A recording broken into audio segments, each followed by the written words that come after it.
जेव्हापासून पंतप्रधान नरेंद्र मोदींनी हर घर तिरंगा हे अभियान चालू केलेलं आहे तेव्हापासून या देशातील प्रत्येक नागरिक स्वातंत्र्य दिन असो किंवा रिपब्लिक डे असो चांगल्या पद्धतीने प्रजासत्ताक दिवस असा आनंदात साजरा करतात, उत्साहात साजरा करतात आणि लहानांपासून ज्येष्ठांपर्यंत सर्वांनी आनंदामध्ये अभिमानाने हर घर तिरंगा अभियानामध्ये सहभाग नोंदवलेला आहे आणि आज स्वातंत्र्य दिनाच्या तर वेगळ्याच आनंदामध्ये सर्व देशवासी आहेत.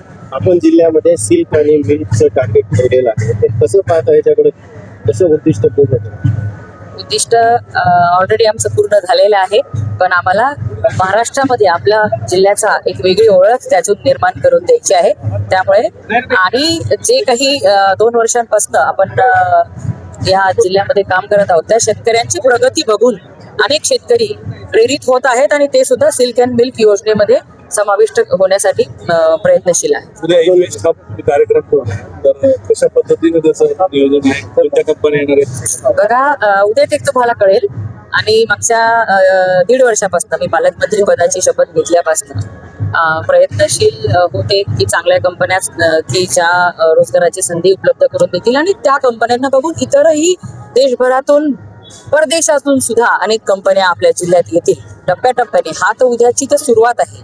परभणी ग्रोथ हब आणि इन्व्हेस्ट इन परभणीचा हा पहिला उद्याचा कार्यक्रम आहे, पण दर 3 महिन्याला परभणीमध्ये अशा पद्धतीचे इन्व्हेस्टर येतील ह्यासाठी सुद्धा नियोजन आपण आखलेलं आहे. उद्याच्या कार्यक्रमामध्ये आपल्याला कळणारच आहे की काय आहे, कोणत्या कंपन्या आलेल्या आहेत, त्या कंपन्यांची काय क्षमता आहे ते तुम्ही तपासून सुद्धा बघू शकता. जिल्हा सामान्य रुग्णालय जे काही प्रकार झाला त्यानंतर 2 अधिकाऱ्यांना निलंबित करण्यात आलं. त्यांचं सगळ्या डॉक्टरांचं म्हणणं आहे की ते निलंबन चुकीचं आहे. निलंबन चुकीचंच आहे, कारण की त्या ठिकाणी आपले सीएस एकतर सुट्टीवर होते आणि दुसरी गोष्ट, एवढा जर क्रिटिकल पेशंट आहे तर त्याला रेफर करण्याची गरज नव्हती आणि ॲम्ब्युलन्स सुद्धा वेळेवर आलेली नाही. याची सखोल चौकशी होईल.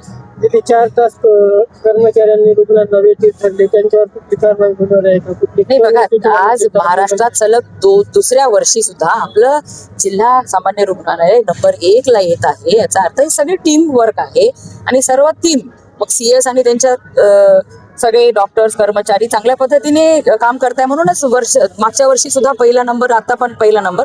आणि मग जेव्हा चूक नसताना सुद्धा आपल्या इन्चार्जला सस्पेंड केलं असं म्हटल्यानंतर त्याचा तो, परंतु त्या 4 नाही, हे बघा आता राज्यमंत्री हो, परंतु ती घाईघाईत घेतलेला तो निर्णय आहे. त्याच्यामुळे जे काम करते आणि ज्याच्या चुका असतील त्याच्यावर तर 100% कारवाई होईल.